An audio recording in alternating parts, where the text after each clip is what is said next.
nga nila, ang taong nagigipit, sa sangla na rin kumakapit.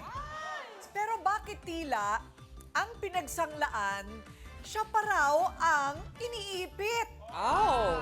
Paano na naman kaya ito? Makikisaw-saw tayo sa usapang motor ke horror. Wow, Leia, ha? Tinuring kitang kaibigan. Hindi mo na nga tinubos yung motor, hindi mo pa rin binalik yung aso ko. Sinamantala kasi yung kabaitan ni Bet. Kaya ikaw, Bet, sa susunod ha, huwag ka basta-basta magtitiwala lalo na tungkol sa pera. Motor kaya ay tubusin pa ni Frenny? O bye-bye na si Beth sa kanyang money? Okay, so siya na ang pinagsanglaan, siya pa ngayon ang namomroblema. Bakit naman kaya? Naku, may usapang motor at may usapang aso. O ano ang kaugnayan ng motor sa aso? Malalaman po ninyo dito kay Beth, humarap ka na!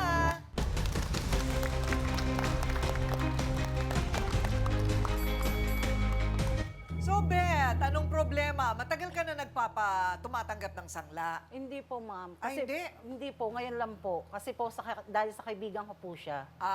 Oo. Nakiusap lang po siya sa akin. Okay. Na kung pwede raw pong isanla yung motor niya sa akin. Kasi nga po, kailangan po ng anak niya. May anak po kasi siyang PWD. Oh. Panggagamot daw po. Okay. Eh yun, nakiusap siya. Pinagbigyan ko naman po. Sabi niya, hanggang 2 linggo lang niya po, tutubusin niya na raw po. Siya na rin po nag-offer sa akin na magpapatubo siya ng 2,000. Magpapatubo Bali, ng magiging 12,000 po. Maghuhulog daw po siya ng 6,000 kada linggo. Okay. Ngayon po, nakahulog naman po siya isang beses. Hindi na Hindi nasundan. Po, hindi na po nasundan yun. Wala na po siyang hinulog. O gaano katagal na yan?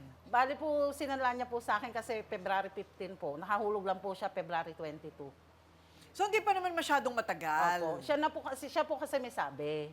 Oh. Siya po may sabi na tutubusin niya sa ganung araw, sa ganung 2 linggo. Correct. lang po. So hindi naman siya tipong 1 taon na o Opo, 2 buwan na. Opo, Kasi hindi. Pebrero pa lang inutang. Pero ito ngayon ang komplikasyon. Ginagamit kasi niya yung motor.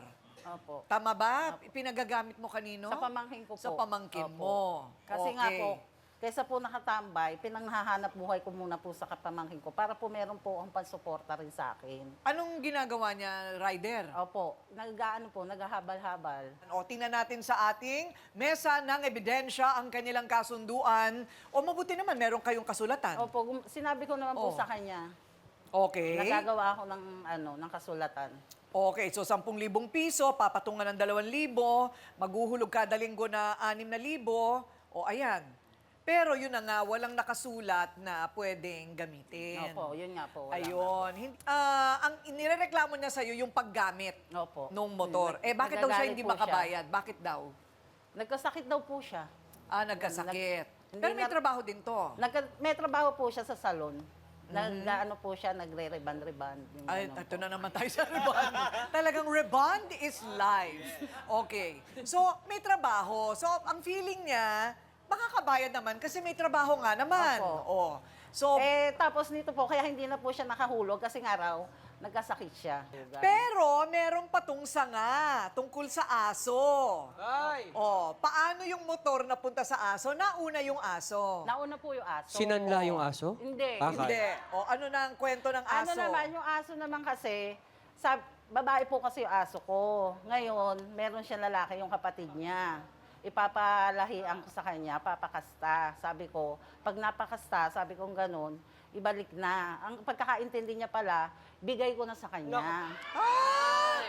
Anong breed ng aso?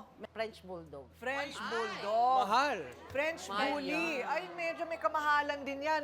May nagbebenta ng mga 10,000 yan. 10,000 Sa sa akin, mahal bawat. ate ko rin. Ang bili ko 100,000. What? Kasi may papers. May papers, may babae at lalaki lahit. yun. Oo. Yung babae mahal, 130. Yung lalaki ko nasa 80. Wow. Yes, May oo. ganyan, mga champion French. breed. Oo, yung mga ano talaga siya. Meron kasi mga perfecto talaga eh. No? So, mahal ang Mahal yung ang- French. Paano Tsaka naman yan? nagsasalita ng French kasi. Paano yung tahol ng French Bulldog? Bonjour! Bonjour! Bonjour! Akala niya po kasi sa kanya na eh. Kaya hindi ko naman binibigay sa kanya. Oui. Di ba? Okay.